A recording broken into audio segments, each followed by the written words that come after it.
ನಮಸ್ತೆ ವೀಕ್ಷಕರೇ, ಎಲ್ಲರಿಗೂ ಸವಿತಾಸ್ ಹೋಮ್ ಕಿಚನ್ಗೆ ಸ್ವಾಗತ.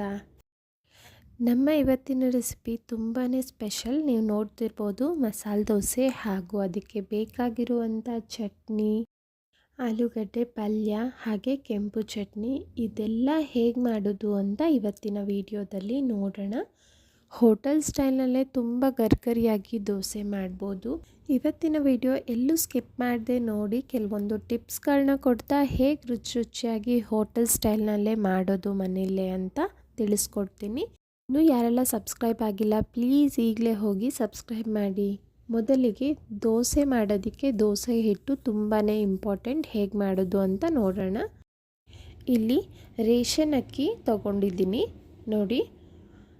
ಅಕ್ಕಿನೆಲ್ಲ ಚೆನ್ನಾಗಿ ಕ್ಲೀನ್ ಮಾಡಿಕೊಂಡು ನಂತರ ಇಲ್ಲಿ 2 ಗ್ಲಾಸ್ ಆಗೋಷ್ಟು ರೇಷನ್ ಅಕ್ಕಿನ ಹಾಕೋತಾ ಇದ್ದೀನಿ. ಇದೇ ಗ್ಲಾಸ್ ಅಳತೆಗೆ ಮಾಡ್ತಿರೋದು ಇವತ್ತು. ನಂತರ 1 ಗ್ಲಾಸ್ ಆಗೋಷ್ಟು ಕುಚ್ಚಲಕ್ಕಿ, ರೆಡ್ ರೈಸ್ ಅಂತಲೂ ಕರೀತಾರೆ ನೋಡಿ, ಈ ರೀತಿ ಕಾಣುತ್ತೆ. ಇದು 1 ಗ್ಲಾಸ್ ಅಷ್ಟು ತೊಗೊಂಡಿದ್ದೀನಿ. ನಂತರ 1 ಗ್ಲಾಸ್ ಉದ್ದಿನಬೇಳೆ, ಅರ್ಧ ಗ್ಲಾಸ್ ಆಗೋಷ್ಟು ಅವಲಕ್ಕಿ. ಇದೆಲ್ಲವನ್ನು ಚೆನ್ನಾಗಿ ತೊಳೆದು 8 ಗಂಟೆಗಳ ಕಾಲ ನೆನೆಸಿ ಇಡಬೇಕಾಗುತ್ತೆ. ನೀವು ಬೆಳಿಗ್ಗೆನೇ ಎದ್ದ ತಕ್ಷಣ ನೆನೆಸಿಟ್ರೆ ಇದು ಸಂಜೆ ಅಷ್ಟರಲ್ಲಿ ನೆಂದಿರುತ್ತೆ ಚೆನ್ನಾಗಿ. ನಂತರ ಮನೇಲೇ ನೀವೇ ರುಬ್ಬೋದಾದರೆ ತುಂಬ ನೀರು ಸೇರಿಸ್ಕೋಬೇಡಿ, ಸ್ವಲ್ಪ ಗಟ್ಟಿಯಾಗೇ ಇರಬೇಕು. ಹೊರಗಡೆ ಆದರೆ ನೀವು ದೋಸೆಗೆ ಅಂದರೆ ಅವರೇ ಗಟ್ಟಿಯಾಗಿ ಈ ರೀತಿ ರುಬ್ಬಿ ಕೊಡ್ತಾರೆ. ಈಗ ಇದಕ್ಕೆ 1 ಸ್ಪೂನ್ ಆಗೋಷ್ಟು ಸಕ್ಕರೆನ ಸೇರಿಸ್ಕೊಳ್ಳೋಣ. ನಂತರ 1 ಸ್ಪೂನ್ ಆಗೋಷ್ಟು ಉಪ್ಪನ್ನು ಸೇರಿಸ್ಕೊಳ್ಳೋಣ. ಇದನ್ನೆಲ್ಲ ಚೆನ್ನಾಗಿ ಮಿಕ್ಸ್ ಮಾಡೋಣ. ಮಿಕ್ಸ್ ಮಾಡಿ ಈಗ ಫರ್ಮೆಂಟ್ ಆಗೋದಕ್ಕೆ ರಾತ್ರಿ ರುಬ್ಬಿದರೆ ಬೆಳಗ್ಗೆವರೆಗೂ ಇದನ್ನು ಬಿಟ್ಬಿಡಬೇಕು. ನಾನು ರಾತ್ರಿ ಯಾವುದೇ ರೀತಿ ನೀರಾಗಲಿ ಸೋಡಾ ಆಗಲಿ ಹಾಕ್ತಿಲ್ಲ. ಇದನ್ನು ಈಗ ಕ್ಲೋಸ್ ಮಾಡಿ ಎತ್ತಿಡೋಣ. ಬೆಳಗ್ಗೆವರೆಗೂ ಬಿಟ್ಟರೆ ಅದೆಲ್ಲ ಚೆನ್ನಾಗಿ ಫರ್ಮೆಂಟೇಷನ್ ಆಗಿ ನಿಮಗೆ ಹೋಟೆಲ್ಗಳಲ್ಲಿ ಎಷ್ಟು ಚೆನ್ನಾಗಿ ಹಿಟ್ಟು ಗಟ್ಟಿಯಾಗಿ ರೆಡಿ ಮಾಡಿಕೊಂಡು ವೆರೈಟೀಸ್ ಆಫ್ ದೋಸೆ ಮಾಡ್ತಾರೋ ಅದೇ ಥರ ಹಿಟ್ಟನ್ನು ನೀವು ನೋಡ್ಬೋದು. ತುಂಬ ಚೆನ್ನಾಗಾಗಿದೆ. ತಪ್ಪದೆ ಇದೇ ಅಳತೆ ಪ್ರಕಾರ ಇದೇ ಪ್ರೊಸೀಜರ್ ಯೂಸ್ ಮಾಡಿ ದೋಸೆ ತುಂಬ ಗರ್ಗರಿಯಾಗಿ ಮಸಾಲೆ ದೋಸೆ ಥರನೇ ನೀವು ಆರಾಮಾಗಿ ಮನೆಯಲ್ಲೇ ಮಾಡ್ಕೋಬೋದು.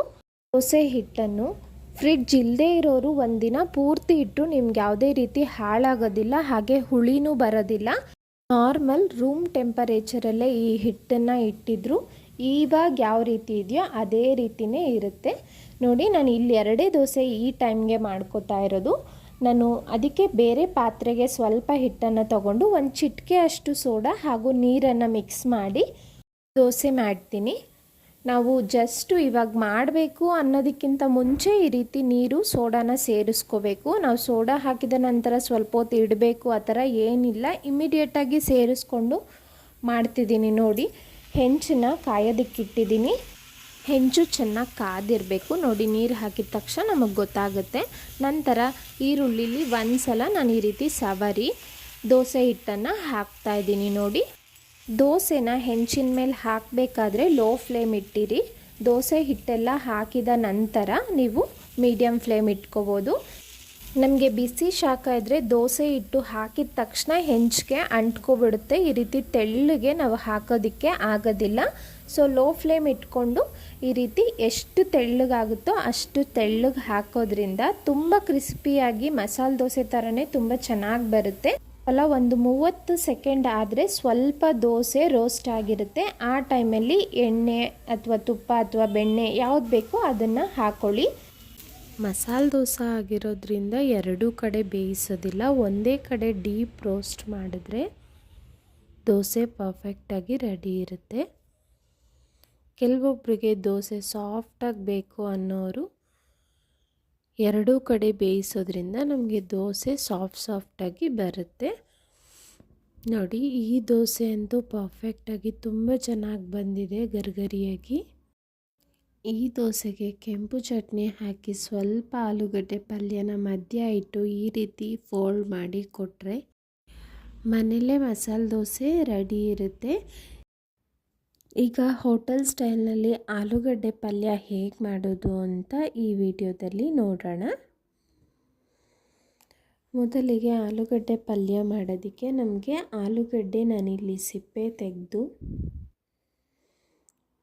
ಒಂದು ಸ್ವಲ್ಪ ಮುಳುಗುವಷ್ಟು ನೀರು ಹಾಕಿ ಇಲ್ಲಿ 3 ವಿಸಿಲ್ ಬರೆಸ್ಕೊತಾ ಇದ್ದೀನಿ. 3 ವಿಸಿಲ್ ಆದರೆ ನಮಗೆ ತುಂಬ ಚೆನ್ನಾಗಿ ಬೆಂದಿರುತ್ತೆ.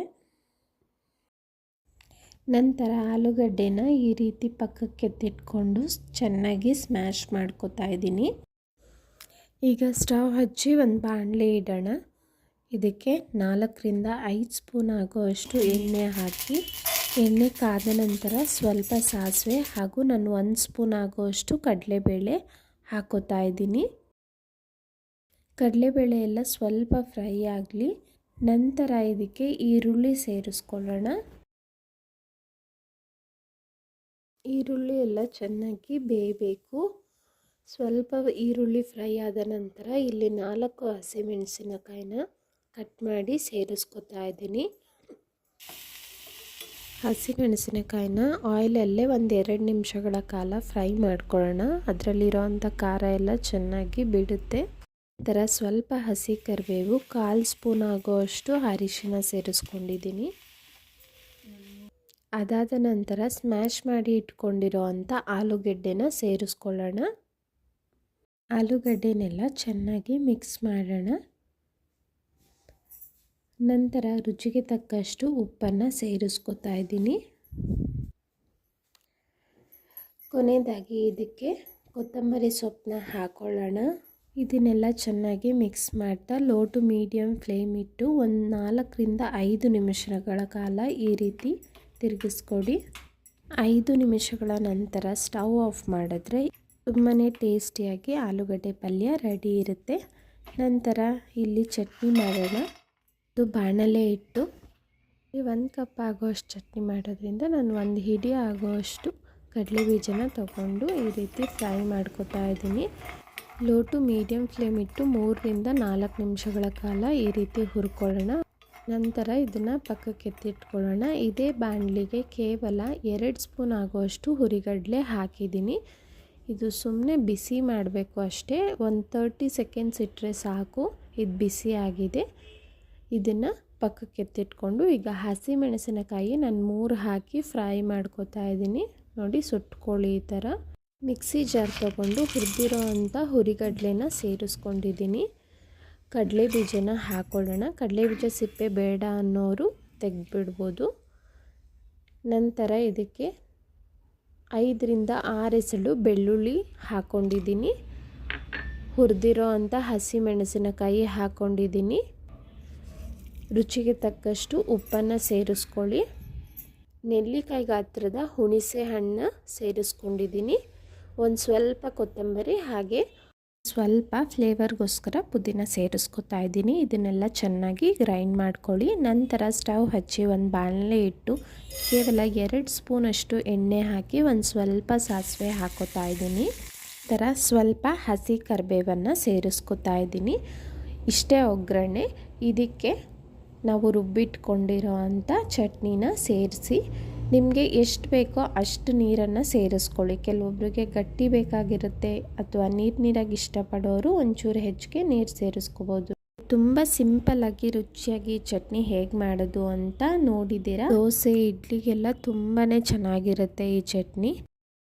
ನಂತರ ಈಗ ಕೆಂಪು ಚಟ್ನಿ ಹೇಗೆ ಮಾಡೋದು ಅಂತ ನೋಡೋಣ. ಮೊದಲಿಗೆ ಸ್ಟವ್ ಹಚ್ಚಿ ಒಂದು ಬಾಣಲೆ ಇಟ್ಟು ಇದಕ್ಕೆ 4ರಿಂದ 5 ಸ್ಪೂನ್ ಆಗುವಷ್ಟು ಎಣ್ಣೆನ ಹಾಕೋತಾ ಇದ್ದೀನಿ. ಇದು ಕಾದ ನಂತರ ಒಂದು ದೊಡ್ಡ ಮೀಡಿಯಮ್ ಸೈಜ್ನ ಈರುಳ್ಳಿನ ಕಟ್ ಮಾಡಿ ಸೇರಿಸ್ಕೊತಾ ಇದ್ದೀನಿ. ಇಲ್ಲಿ 1 ಕಪ್ ಆಗುವಷ್ಟು ಚಟ್ನಿ ಮಾಡ್ಕೊತಾ ಇದ್ದೀನಿ, ಕೆಂಪು ಚಟ್ನಿ. 1 ಈರುಳ್ಳಿ, ದೊಡ್ಡ ಈರುಳ್ಳಿ ಆದರೆ ಸಾಕಾಗುತ್ತೆ. 10ರಿಂದ 12 ಎಸಳು ಬೆಳ್ಳುಳ್ಳಿನ ಹಾಕ್ಕೊಳ್ಳೋಣ. ಆಯಿಲಲ್ಲಿ ಚೆನ್ನಾಗಿ ಫ್ರೈ ಆಗಬೇಕು. ಆಯಿಲ್ ಸ್ವಲ್ಪ ಜಾಸ್ತಿ ಹಾಕಿ ಫ್ರೈ ಮಾಡೋದ್ರಿಂದ ನಾವು ತುಂಬ ದಿನಗಳ ಕಾಲ ಫ್ರಿಡ್ಜ್ನಲ್ಲಿ ಸ್ಟೋರ್ ಮಾಡ್ಬೋದು ಈ ಕೆಂಪು ಚಟ್ನಿನ. ನೋಡಿ, ಈಗ 1 ಸ್ಪೂನ್ ಆಗೋಷ್ಟು ಧನಿಯಾ ಕಾಳು, 1 ಸ್ಪೂನ್ ಆಗೋಷ್ಟು ಜೀರಿಗೆನ ಸೇರಿಸಿ ನಾನು ಆಯಿಲಲ್ಲಿ ಫ್ರೈ ಮಾಡ್ಕೊಳ್ತಾ ಇದ್ದೀನಿ. ನಂತರ ಇಲ್ಲಿ ಬ್ಯಾಡಗೆ ಮೆಣಸಿನ್ಕಾಯಿ 4 ಹಾಗೆ ಖಾರ ಮೆಣಸಿನಕಾಯಿ 4ನ ಬಿಸಿ ನೀರಲ್ಲಿ ಹಾಕಿ ನೆನೆಸಿ ಇಟ್ಟಿದ್ದೆ. ಈಗ ಅದನ್ನು ಸೇರಿಸ್ಕೊತಾ ಇದ್ದೀನಿ. ನೋಡಿ, ಈ ರೀತಿ ಮೆಣಸಿನಕಾಯಿನೂ ಚೆನ್ನಾಗಿ ಫ್ರೈ ಮಾಡ್ಕೊಳ್ಳೋಣ. ಈ ರೀತಿ ನೆನೆಸೋದ್ರಿಂದ ನಮಗೆ ರುಚಿ ತುಂಬಾ ಚೆನ್ನಾಗಿ ಬರುತ್ತೆ, ಹಾಗೆ ಬಣ್ಣನೂ ತುಂಬ ಚೆನ್ನಾಗಿ ಬರುತ್ತೆ. ಈಗ ಹಸಿ ಕರಿಬೇವನ್ನು ಸೇರಿಸ್ಕೊತಾ ಇದ್ದೀನಿ. ಚಟ್ನಿಗಳಿಗೆ ಆದಷ್ಟು ಹಸಿ ಕರಿಬೇವನ್ನು ಸೇರಿಸಿ ತುಂಬ ಒಳ್ಳೆ ಫ್ಲೇವರ್ ಕೊಡುತ್ತೆ. ಇದನ್ನೆಲ್ಲ ಚೆನ್ನಾಗಿ ಆಯಿಲಲ್ಲಿ ಫ್ರೈ ಮಾಡ್ಕೊಳ್ಳೋಣ. ಈಗ ಇದಕ್ಕೆ ಕೊನೆಯದಾಗಿ ನೆಲ್ಲಿಕಾಯಿ ಗಾತ್ರದಲ್ಲಿ ಹುಣಸೆ ಹಣ್ಣು ಹಾಗೆ ಬೆಲ್ಲನ ಸೇರಿಸ್ತಾ ಇದ್ದೀನಿ.